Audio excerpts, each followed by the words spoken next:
여러분 안녕하세요. 호수파파입니다. 부동산 계약서 작성 어떻게 하고 계신가요? 대부분은 공인중개사가 미리 준비한 그 종이로 된 계약서를 확인하고요. 내용에 맞으면 서명이나 날인을 하는 것으로 진행하시겠죠. 이러한 부동산 계약을 전자계약으로 해라. 이걸 의무화하는 법안이 국회에 발의되었습니다. 물론 전체는 아니고요. 특정한 경우에 한해서인데 그 특정한 경우가 굉장히 좀 광범위하고 민간 임대주택도 전자계약을 강제하는 내용이에요. 부동산 전자계약은 2016년에 도입되었습니다. 부동산 거래 전자계약 시스템이란 것을 통해서 진행되는데요. 제도가 도입된 지 벌써 10년 가까이 지났지만 일선에서는 아직도 많이 활용되고 있지 않죠. 전자계약이 활발하지 않으니까 이걸 법으로 강제하자는 법안이 나온 건데요. 통계에 의하면요, 2024년 기준으로 전자계약이 이루어지는 비율은 전체 부동산 거래의 약 6% 정도라고 합니다.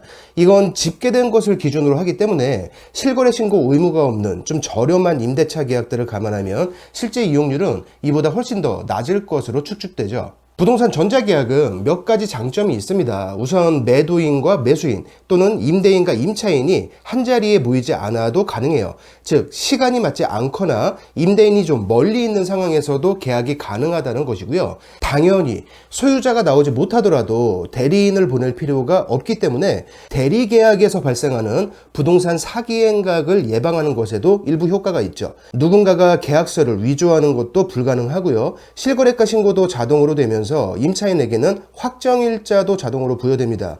전자계약을 활용하면 몇 가지 혜택도 있는데요. 일부 은행에서는 대출 시에 금리 우대가 있습니다. 은행마다 다르지만 1억 원을 대출받는다고 가정했을 때 1년에 약 10만 원에서 20만 원 정도의 이자가 감면되고요. 전세 보증금에 대한 보증률도 약간 인하되죠. 정부는 정부 나름대로 부동산 계약 정보가 실시간으로 집계되기 때문에 좀 더 발빠른 정책 수립이 가능해집니다. 그럼에도 불구하고 전자계약이 많이 이루어지지 않는 이유는요. 전자계약을 진행했을 때 그 내용이 바로 과세 자료로 사용될 수 있다는 불신이 일부 있어서예요. 물론 전자계약을 하지 않더라도 매매계약은 실거래 신고를 무조건 해야 하고요. 임대차 계약도 일정 금액 이상은 신고 의무가 있습니다. 하지만 신고 의무가 없는 비교적 저렴한 임대차 계약들도 모두 다 정부에서 바로 집계를 낼 수 있기 때문에 현장에선 꺼리는 임대인들이 많아요. 더 큰 이유는 진입장벽입니다. 다 그런 것은 아니지만 60대 이상만 되어도 IT 활용 능력이 상당히 떨어지죠. 특히 60대 후반으로 가면 더더욱 심해집니다. 그 세대에서는 쿠팡에서 물건을 주문하는 것도 어려워하는 분들이 많아요. 정부24에서 주민등록 등본을 발급받는 것 같은 젊은 사람들은 아주 간단히 하는 그런 작업들도 못하시는 분들이 많습니다. 공인인증서 또는 공동인증서 이런 것을 발급받아서 진행하는 IT를 활용한 어떤 행위 자체를 그 세대에서는 생각보다 어렵다는 얘기고요. 그리고 임대인들은 그 나이대인 경우가 많죠. 해당 법안에서는 특정한 경우에 한해서 부동산 전자계약을 의무화하겠다고 합니다. 굉장히 다양한 케이스들을 나열하고 있는데요. 그 중에 토지거래 허가구역에서 진행되는 부동산 계약과 임대사업자의 등록된 민간 임대주택이 포함되어 있어요. 공공에서 진행하는 부동산 매매나 임대는 이해가 갑니다. 정비사업과 관련된 내용들도 이해가 되죠. 정비사업의 주체가 당사자들에게 해당 내용을 안내하면서 도울 수 있으니까요. 하지만 토지거래 허가구역에서의 일반적인 부동산 계약과 임대사업자의 등록 임대주택에까지 전자계약을 강제한다는 것은 시기상 조금 문제가 있어 보입니다. 이번에 발의된 법안에서는 부동산 전자계약 시스템이 꼭 필요하다는 여러 가지 이유를 들고 있는데요. 모두 맞는 말이에요. 하지만 현실적인 부분을 좀 간과하고 있는 것 같습니다. 바로 조금 전에 말씀드린 고연령대에서의 진입장벽 문제인데요. 부동산 전자계약을 의무적으로 강제해야 한다는 내용만 있고 노인을 비롯한 IT 약자들에 대한 대책은 전혀 없어요. 토지거래 허가구역에서 부동산을 임대하거나 매매하는 사람들, 지자체의 민간 임대사업자로 등록한 임대인들 중에서 이 전자계약이 익숙치 않은 사람들을 위해 어떠한 안내나 어떤 교육이 필요하다는 내용은 전혀 없습니다.